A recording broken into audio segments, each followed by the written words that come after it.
Hi everyone, and welcome back to the channel and back to another urban calisthenics workout of my full body calisthenics routine, and I'm excited to bring back to you P-bar power. That's right, every single exercise in this workout will be performed on a set of parallel bars. In the routine, I've got for you 5 exercises for which you'll be doing 45 seconds of work, 15 seconds of rest for a total of 4 rounds. That's 20 minutes in total. Now, as always, you need to get a good warm-up before starting this routine. I will leave a link in the description below for a warm-up that I feel is suitable for this workout. Practice those instructionals before getting stuck in. That's enough from me. Let's see what's in store. So for the P-bar bear squat to push-up combi, you're going to start by setting your bars up a little bit wider than shoulder width. And all this does is simply allows us more space to get more range of motion when working into the push-up component itself. Once you've done that, you're going to start by placing your hands central to the bars, bringing the shoulders slightly in front of the wrists, locking in the shoulders, locking in the ribs, and trying to pull the pelvis under ever so slightly. From this position, you're going to start by moving into your bear squat. So all I'm going to do is push into the bars, moving the backside towards the heels, and once I get to that end range, all I'm going to do is push through the legs to take the head forwards out in front of the bars and initiate the push-up. You're going to go as far down as you possibly can without losing form, pushing out strong, moving back into your bear squat, and then repeat. So making sure the elbows come into the body ever so slightly, taking the head out in front of the bars, and just before you lock your arms out, you're already thinking about moving into that bear squat.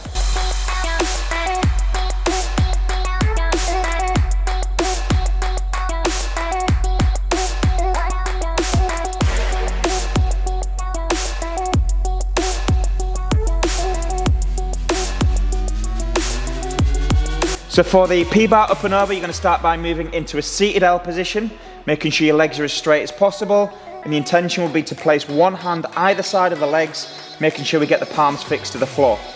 If this is too challenging on the flexibility, what you can do is slide the hands back until you can fix your palms down, and failing that, you can just move into a fingertip support. From here, the intention will be to slide the feet in towards the body, bringing the knees to the chest and taking the feet off the floor.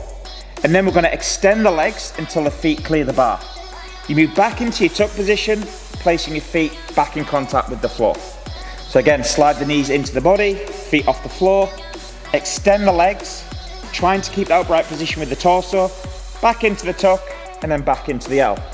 If you want to make this a little bit more challenging, all you do is you keep your feet off the floor for the entirety of the drill. So you bring your knees in, extend your legs out, back into the tuck, back into the L, avoid contact, and then repeat.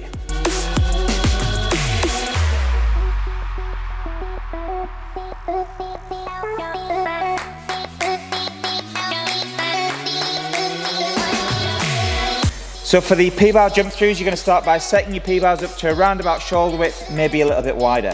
From this position, you're going to place your hands central to the bars, bringing the shoulders slightly in front of the wrists, locking the arms completely, stabilizing the shoulders, pulling the abs in, and a slight posterior pelvic tilt, so pulling the pelvis under. From this position, and without bending the legs initially, you're going to be passing through a tuck position and then moving into an L position. Now notice when I land the L position, the hips are either level to in this point or even slightly behind the hand position. To get back, we have to think about leaning forwards, and as we lean forwards, we're going to compress the bars, bringing the knees into the chest, and then moving back into our support position. So keeping the weight in the shoulders, compressing the bars, bringing the knees through, extending the legs, keeping the hips level to the hands. Then we lean forwards, compress the bars, tuck the knees into the chest, stab them back, and then land that support position.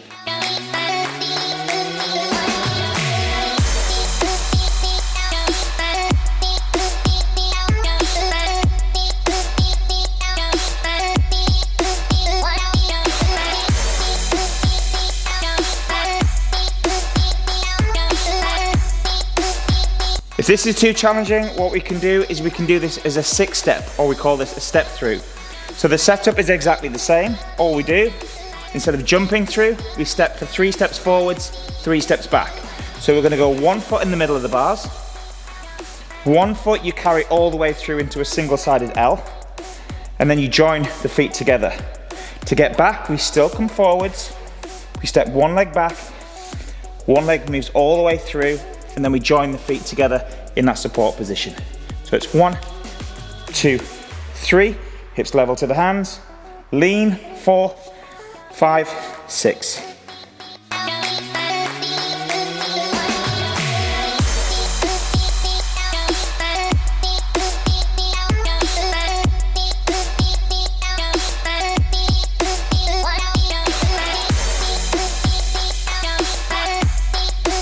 So for the P-bar pike press, you're going to start by setting your bars up to a point where they are slightly wider than your shoulder width. Once in position, you're going to start by placing your hand central to the bars and getting your legs into a straight position, getting your feet as near to the bars as you possibly can. And by lifting the heels as high as possible, all this is going to do is send more weight into the shoulders. So I want you to really think about pressing the balls of the toes into the floor to get the heels as high as possible. If you can't get your legs straight, then all you're going to do is take your feet back to the point where you can. Once in this position, the intention is to bring the head or the crown of the head as near to the floor as you possibly can.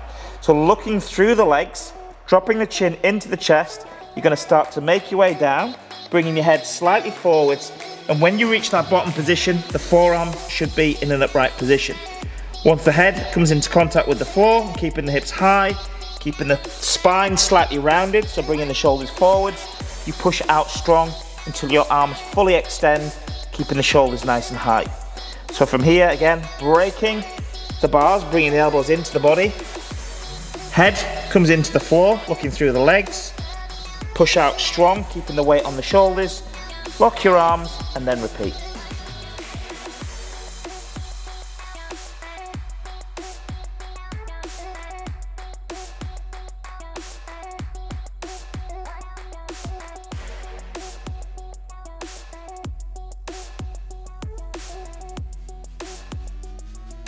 It's really important that when we press out of the pike press, that we do not arch the back. If we're arching the back, it's highlighting a weakness in the shoulders. So therefore what we need to do is take a prop, such as a yoga block, and then we don't travel as far. So you can turn this any way you want. Just for the demonstration purposes, I will turn it that way. The intention is the same. Try and get the feet as near to the bar or the bars as you can. That's going to be my point of contact with the crown of the head. High off the heels, legs straight. So as I'm coming down, I'm going to try to maintain that shape. Do not arch the back. Touch the head on the block. And most importantly, keep the weight on the shoulders as you're pressing out. Do not send it into your legs.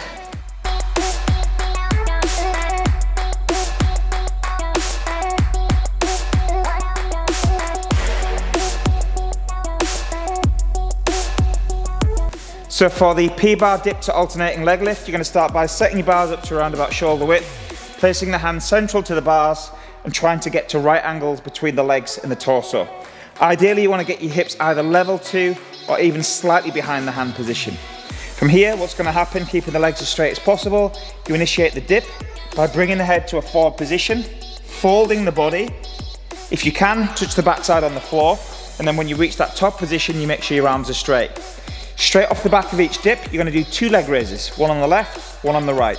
As you bring one leg up high, you make sure that both legs are straight, you land that foot, and then you do the same on the other side. I'm going to bring this leg as high as possible, but also focusing on the bottom leg as well. So down into the dip, taking the weight forwards, one leg, other leg, and then repeat.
Thanks so much for taking part in this urban calisthenics workout.